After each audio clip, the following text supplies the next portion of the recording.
আসসালামু আলাইকুম। কথা বলবো নখের সমস্যা নিয়ে। নখ খুবই গুরুত্বপূর্ণ একটি অংশ আমাদের হাতের এবং পায়ের। এখানে অনেক ধরনের সমস্যার সৃষ্টি হয়।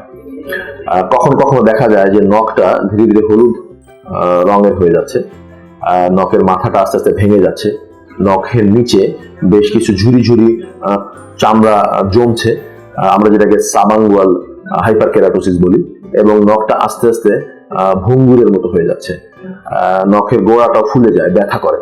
আমরা এটাকে বলে থাকি ফাঙ্গাল ইনফেকশন, অনাইকোমাইকোসিস।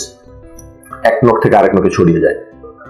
আবার কখনো কখনো দেখা যায় যে নখে ছোট ছোট গর্তের মতো সৃষ্টি হয়, আমরা যেটাকে পিচিং বলে থাকি।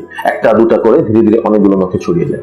এরপরে দেখা যায় নখে এক ধরনের সিলভারি বা সাদাটে রঙের স্তর দেখা যায়, এবং নখগুলো আস্তে আস্তে ভেঙে যেতে থাকে, ক্রাম্বল করতে থাকে।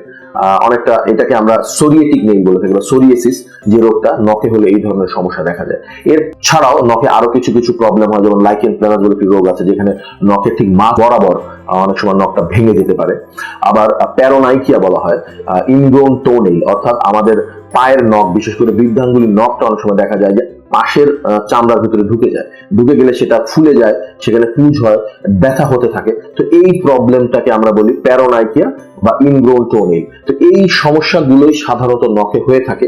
প্রতিটা সমস্যারই সমাধান সম্ভব যদি সঠিক সময় সঠিকভাবে চিকিৎসা করা যায়। কোনটা ফাঙ্গাল ইনফেকশন হয়েছে, কোনটা সোরিয়েটিক নেইল হয়েছে বা লাইকেন প্ল্যানাস হয়েছে, এটা নির্ণয় করা জরুরি, এবং সেই অনুযায়ী যদি সঠিকভাবে ট্রিটমেন্টটা দেওয়া যায় তাহলে দেখা যায় যে নখের এই সমস্যাটা বহুলাংশে কমে যায়। তবে নখের চিকিৎসার ক্ষেত্রে আমি একটি কথা বলতে চাই, একটু দীর্ঘমেয়াদী চিকিৎসা হয়, একটু সময় ধরে যদি এই চিকিৎসাটা করা যায়, এর পাশাপাশি নখে পানি যেন জমে না থাকে, নখে যেন আঘাত না লাগে, এই বিষয়গুলোর দিকে যদি নজর দেওয়া যায়, তাহলে দেখা যায় যে নখের যে প্রবলেমগুলো হয় সেটা বহুলাংশে সারিয়ে তোলা সম্ভব।